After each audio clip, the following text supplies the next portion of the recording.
This is the 1970 Oldsmobile Cutlass. I'm going to point out all the flaws that the car has for you. To begin, it's the headlight housing on both of these. As you can see, the lights can go fine on the frame, but it's the housing that's messed up on this side. And on this side, as you can see, like it's just kind of dangling there with this screw. Front bumper needs to be bolted out properly. It's not there yet. And this is just honestly either glued on or welded on or cemented on. You can see the mesh right here. It's not part of it, it's chipped. The overall paint job of the car is pretty good. Reflection's pretty decent. It does have its scuffs, as you can see right here, in the center of the hood. And this is probably the worst one. This is when I got it back from the mechanic shop. They fucked this up. The side of it is pretty good. If you look at the paint job in the side, you can clearly see the reflection of the rocks in my front yard. It does have both side mirrors. The key locks do not work, but the doors do open. And I guess if you put a little muscle in it or adjust the bulbs, then it'll close right. The windows work. They go up and down, but as you can see, they're not aligned. So this one doesn't go down. It's kind of just stuck. But it is a holiday coupe. It's just the windows are not flush. It does have 14-inch Krager wheels. I think they're called the Rocket S or whatever wheels on it. So the wheels are in decent shape. The tires are in decent shape.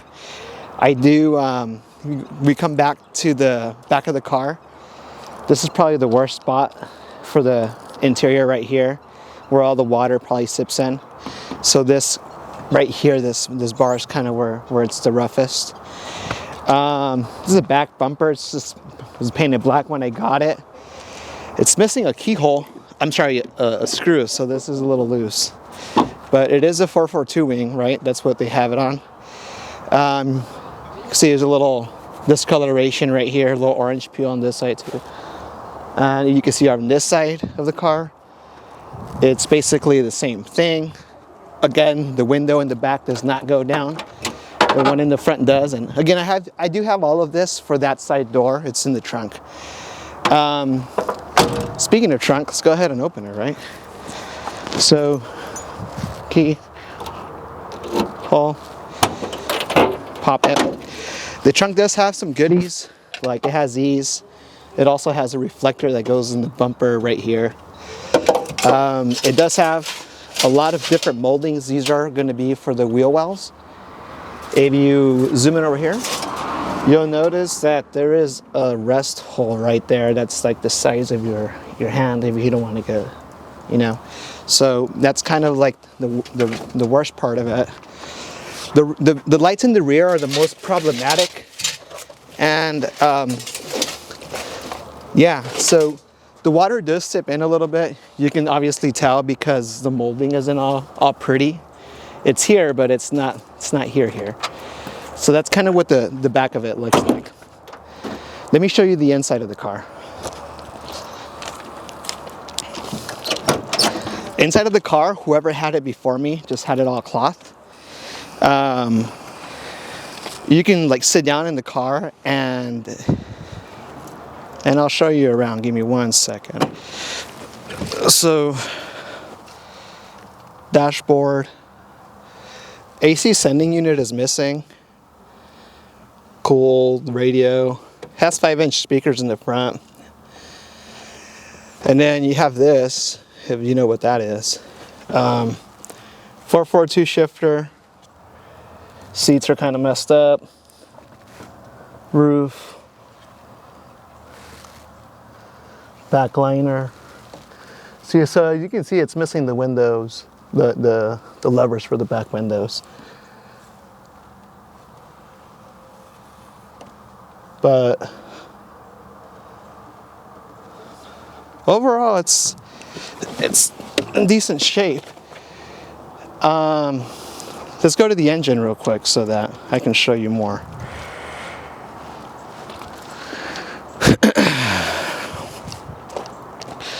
pop lock is right here, which is kind of weird to pop the hood. See, that's the benefit of having it screwed down. This is the engine. It's disconnected because the ignition switch is messed up, like I said. So it stays on, which is a problem because it drains your battery. So we might have to put a little jump start in action in it. But it is the Oldsmobile 350 rocket engine. As you can see, it does have a shiny chrome alternator. I think it has a new fuel filter. Yeah, there you go. New air filter. And carburetor 6040. I installed it. It's never been adjusted. And it also has a new air filter. Has a new ignition coil, as you can see back here.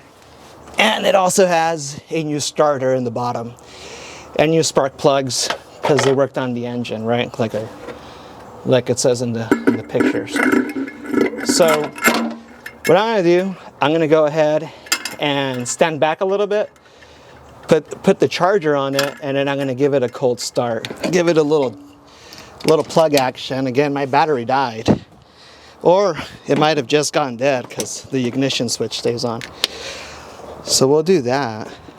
Oh, see, it says battery's good right here. Battery test is high. So, yeah, I guess it just drained because it stayed on. So what we're gonna do, I'll show you really quick what a problem is in the engine that I know of. This sending unit right here, it leaks a little bit of water or oil. I'm not sure what it is. Well, it's water, and it's right here.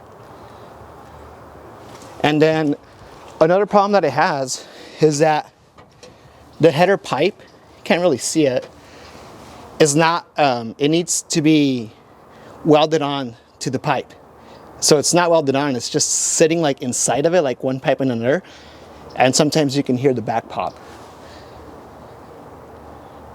All right, let me go ahead and get it started. And Stace, can you come to the back over here real quick? So go ahead and stand like right here, try to get a shot of it underneath so that I want the people to know how the smoke that it blows that I'm talking about, because it blows smoke. So hopefully it turns on, guys. It doesn't die on us.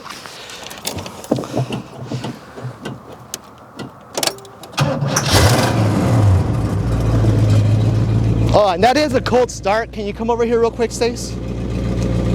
Get the smoke as best as you can. There you go. All right, now come over here. That is a cold start. Proof it's a cold start. There you go. Cold start. There you go. Cold start. All right. So, can you get in the engine bay so they can hear it? I'm gonna take my mic off and I'm gonna put it close to the engine bay. Hopefully it sounds pretty good.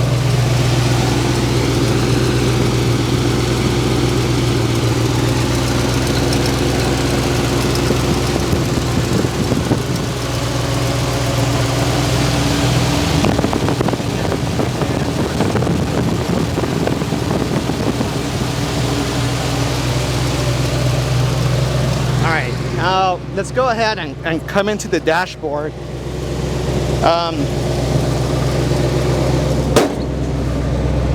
There you go. So, what I'm gonna do is I'm gonna put it in drive. And can you record me, Stace? Yeah. Because I don't have the door hinge, I have to jump out of the car. See if there's any more smoke coming out. There's smoke. I promise you there's smoke. See if there's smoke that comes out. Yeah, no, like with the camera. All right. So we're gonna go up and down the street so that you can see how it drives and how it shifts.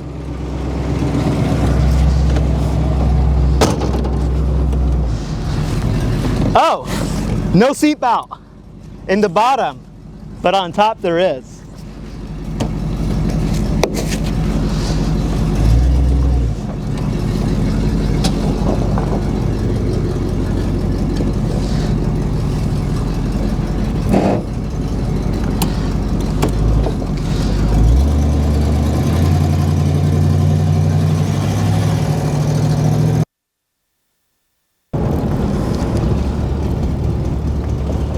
Stace, come in.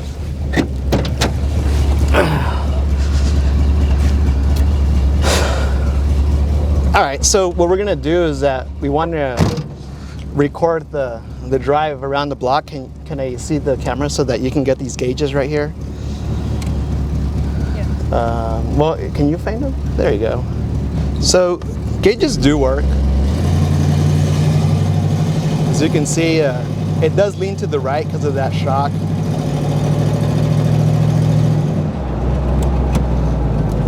Woo! All right, can you record so that I'm gonna see if we can get the shifting going as good as we can. No, like just you can record the front of it.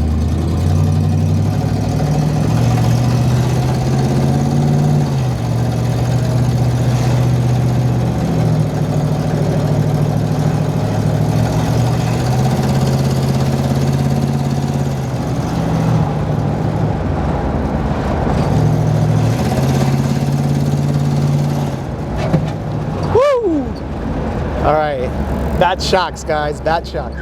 Woo, look at those tires, man. That's power brakes for you in the 1970. Oh my God, it's Pigeon Central. All right, so the car does have its, you know, its glitches, the smoke. I don't know what the smoke is, but it's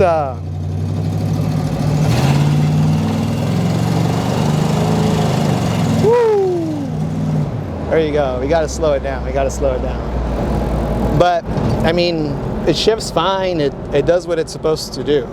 I'm not sure about the smoke. That's why I'm considering dropping the price from like 82 to this price. But as you can see, it's a pretty car. It's pretty cool. And I'm going to show you the biggest problem that I've had lately.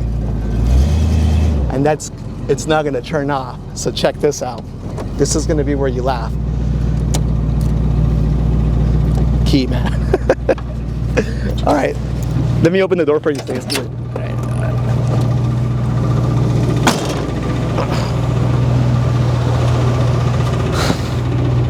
Can you see? Show them an example of the smoke. See if it's smoking a little bit.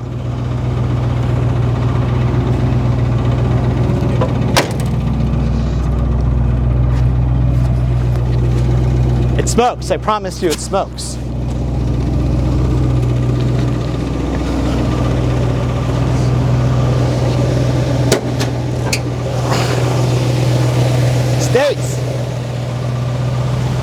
Let me show the people how you turn off a car with no ignition switch. Hold on.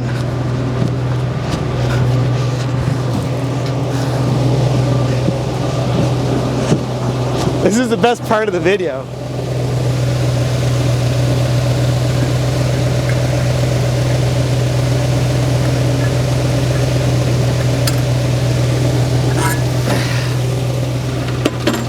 How do you stop a car? Whoa. You just gotta choke that bitch. Choke it. That's how you stop it. All right, just kidding. That's the end of the video. I hope you enjoyed it.